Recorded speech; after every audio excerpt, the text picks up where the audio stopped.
नमस्कार साथियों, मैं ब्रजमोहन और आप देख रहे हैं निडर संवाद। साथियों, जो कल खबर निकलकर सामने आई थी कि जो तेलंगाना बसपा के प्रदेश अध्यक्ष थे डॉक्टर आरएस प्रवीण कुमार, जिन्हें पिछले विधानसभा चुनाव में ही मुख्यमंत्री पद का चेहरा घोषित किया गया था बसपा सुप्रीमो मायावती द्वारा, उन्होंने बसपा को छोड़ दिया है और केसीआर का दामन थाम लिया है।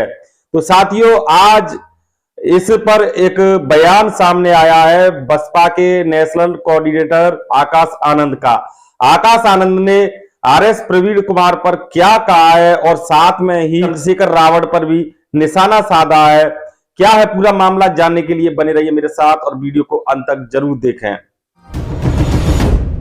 तो साथियों, जैसा कि आप जानते हैं, कल शाम को ही डॉक्टर आरएस प्रवीण कुमार ने बसपा से अपना इस्तीफा दे दिया था। उसके बाद में अब वो केसीआर में शामिल होने जा रहे हैं। इसी के साथ जो आरएस प्रवीण ने बताया कि आखिर उन्होंने बसपा क्यों छोड़ी, उन्होंने बताया किस प्रकार से वो अब कंफर्ट महसूस नहीं कर रहे थे बसपा के साथ में। मैं बताऊंगा कि आरएस प्रवीण कुमार ने बसपा क्यों छोड़ी, उन्होंने क्या बयान दिया और हकीकत मामला क्या था, लोग बाग और आम जनता बसपा समर्थक क्या सोच रहे हैं, ये सारी खबरें मैं आपको बारी बारी से बताऊंगा।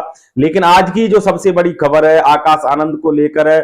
जिस प्रकार से तेलंगाना के पूर्व प्रदेश अध्यक्ष डॉक्टर आरएस प्रवीण कुमार ने इस्तीफा दिया बसपा से, उस पर बड़े ही सीधे और संवैधानिक शब्दों से अपनी परिपक्वता दिखाते हुए आकाश आनंद ने बड़ा सटीक और सीधा निशाना साधा है। साथ ही चंद्रशेखर आजाद पर भी उन्होंने बातों ही बातों में बहुत बड़ा निशाना साध दिया है। तो साथियों, मैं चंद्रशेखर के बारे में आकाश आनंद ने क्या कहा है, आकाश आनंद का बयान क्या है, उससे पहले मैं आपको बताना चाहूंगा कि आखिर जो आरएस प्रवीण कुमार ने पार्टी छोड़ने की वजह क्या बताई और हकीकत में क्या चल रहा है। तो साथियों, आप ये स्क्रीन पर खबर देख रहे हैं, इस खबर को आप पूरी पढ़ भी सकते हो। nidarsambad.in पर हमारी वेबसाइट पर ये पूरी खबर डली है। तो किस प्रकार से एक प्रेस नोट जारी करके एक्स पर उन्होंने लिखा, तेलुगु और इंग्लिश भाषा में उन्होंने लिखा था आरएस प्रवीण कुमार ने,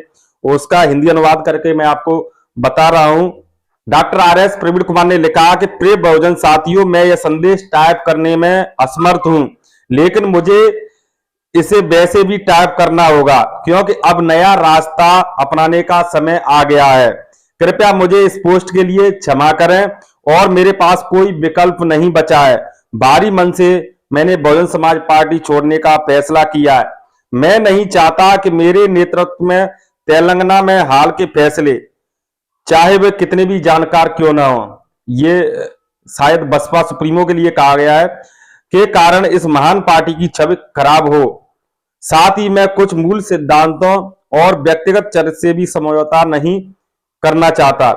एक स्वैरों के रूप में मैं किसी को दोष नहीं दूंगा और मैं उन लोगों को भी धोखा नहीं देना चाहता जिन्होंने मुझ पर पूरा विश्वास किया। ये बात आरएस प्रवीण कुमार ने अपने बयान में कही है, जो एक्स के माध्यम से उन्होंने पोस्ट शेयर की, उसमें ये सामने आया है। लेकिन साथियों, अब बात करते हैं कि जो तमाम बहुजन चिंतक हैं, बहुजन बुद्धिजीवी हैं और बसपा समर्थक हैं, वो आरएस प्रवीण कुमार के फैसले पर क्या कुछ कह रहे हैं। तो बसपा समर्थक और बुद्धिजीवी इस फैसले के बाद खुलकर अपने विचार तमाम सोशल मीडिया प्लेटफॉर्म पर रख रहे हैं, जिनमें से अधिकतर यूजर बसपा सुप्रीमो बहन कुमारी मायावती को स्वाभिमानी और निस्वार्थ नेता बता रहे हैं। तो वहीं बसपा समर्थकों का कहना है कि पार्टी में चाहे कोई आए कोई जाए, वह हमेशा बसपा और बसपा सुप्रीमो मायावती के साथ हैं। लोग तो ये भी कह रहे हैं कि बसपा सुप्रीमो आदरणीय बहन जी के आरएस प्रवीण कुमार के लिए क्या नहीं किया। बसपा सुप्रीमो ने सबसे ज्यादा अधिकार प्रदेश अध्यक्ष के नाते प्रवीण कुमार को तेलंगाना में दिए। तेलंगाना विधानसभा अध्यक्ष का माफ कीजिएगा, तेलंगाना विधानसभा चुनाव में मुख्यमंत्री का चेहरा तक बनाया। अब हमें वह समय याद आ रहा है जब बसपा के राष्ट्रीय कोऑर्डिनेटर और बहन जी के भतीजे आकाश आनंद को बहन जी पर आरोप लगा रहे थे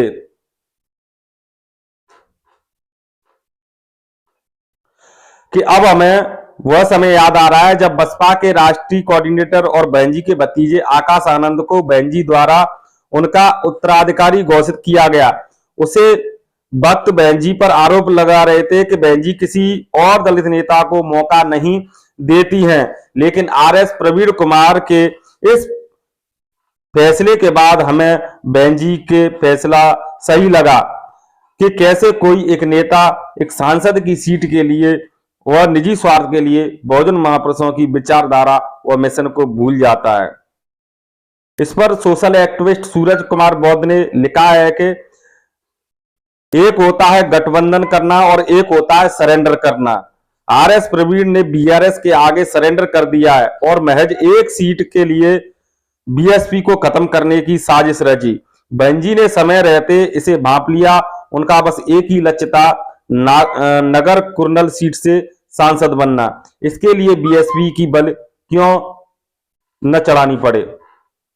तो साथियों, ये थी वो बातें जो तमाम लोग सोशल मीडिया से लेकर सड़कों पर चौराहों पर बात कर रहे हैं और लिख रहे हैं और अपने विचारों का आदान प्रदान कर रहे हैं। तो साथियों, बात करते हैं कि आकाश आनंद ने किस प्रकार से जो आरएस प्रवीण कुमार के बयान की प्रतिक्रिया दी है। और साथियों, जो एक्स पर प्रवीण कुमार ने लिखा है, उसके अलावा एक उन्होंने अपना बाइट पीटीआई को भी दिया है, न्यूज एजेंसी पीटीआई को। उसमें उन्होंने प्रवीण कुमार ने क्या कहा है पहले वो बताता हूं, तब आकाश आनंद की बयान के बारे में मैं आपको बताऊंगा। तो उस पीटीआई को दिए गए बयान में प्रवीण कुमार ने कहा है कि बसपा की तेलंगाना यूनिट के पूर्व मुख्यमंत्री के चंद्रशेखर राव के नेतृत्व वाली पार्टी बीआरएस के साथ गठबंधन किया। उन्होंने बताया कि पार्टी बसपा की नीति राष्ट्रीय जनतांत्रिक गठबंधन एनडीए या विपक्ष के गठबंधन इंडिया के साथ जाने की नहीं है, लेकिन अचानक बीजेपी ने हमारी पार्टी को बीआरएस के साथ गठबंधन खत्म करने के लिए मजबूर कर दिया है। बीजेपी ने गठबंधन तोड़ने की साजिश रची है। जी, कुछ समय बाद ही आरएस प्रवीण कुमार के सुर बदल गए और उन्होंने सीधा आरोप बसपा पर लगाया है कि बीजेपी के दबाव में आकर के बसपा ने गठबंधन तोड़ा है। ये बात आरएस प्रवीण ने कही है। लेकिन साथियों, अब बात करते हैं आकाश आनंद ने किस प्रकार से जो तमाम बयान दिए हैं जो आरएस प्रवीण कुमार ने उस पर निशाना साधा है। तो ये पोस्ट भी आप हमारी वेबसाइट निडरसंवाद.in पर देख सकते हैं। आप स्क्रीनशॉट में देख रहे हैं, उसमें भी ये पूरी खबर छपी हुई है। उसी में से मैं पढ़ के आपको सुना रहा हूं। तो आकाश आनंद ने कहा है कि बीएसपी का कैडर और सभी पदाधिकारी भली बात जानते हैं कि गठबंधन का फैसला हो या उम्मीदवार, सभी फैसले की सूचना बहन जी खुद मीडिया को देती हैं। लेकिन तेलंगाना के मामले में जिस तरह से प्रवीण जी ने अपरिपक्वता का परिचय दिया है, वो पार्टी की नीतियों और कार्यशैली के खिलाफ है।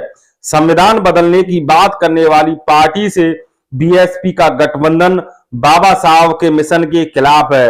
भाजपा के दबाव में गठबंधन तोड़ना तो दूर, बीएसपी के लोग ऐसे लोगों से बातचीत भी करना पसंद नहीं करती है। प्रवीण जी और यूपी का एक युवा साथी, या साथियों शब्दों पर गौर कीजिए कि आकाश आनंद किस तरह से मर्यादित भाषा से बात कर रहे हैं कि प्रवीण जी और यूपी के एक साथी भी दलित राजनीति के विरोधियों की साजिश का शिकार हो गए हैं और संविधान विरोधियों के झांसे में आ गए हैं।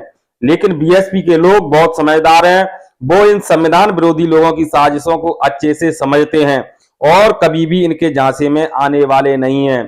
तो साथियों, आकाश आनंद ने यूपी के एक लड़के का नाम लेकर सीधा आकाश आनंद ने चंद्रशेखर आजाद उर्फ रावण पर इशारा किया है कि ये चंद्रशेखर आजाद और आरएस प्रवीण कुमार दलित विरोधी राजनीति के शिकार हो गए हैं।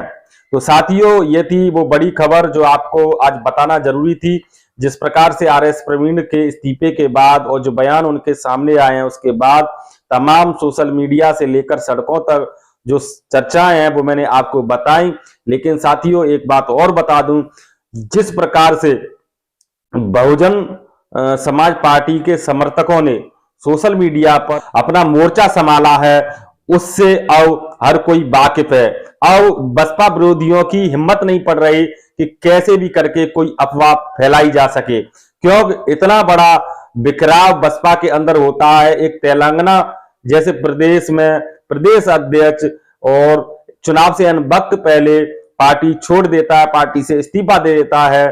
तो सबसे बड़ी बात यह है कि यहाँ पर बसपा समर्थकों ने और उनके बसपा समर्थक जो सोशल मीडिया यूज करते हैं, उन्होंने मोर्चा भली बात समझा लिया है और बसपा के जो जमीनी कार्यकर्ता हैं उन तक जो इस पूरे बिखराव की सच्चाई तमाम पोस्ट और खबरों के माध्यम से, बयानों के माध्यम से, सोशल मीडिया के माध्यम से बसपा कार्यकर्ताओं के घर घर तक पहुंचा दी है।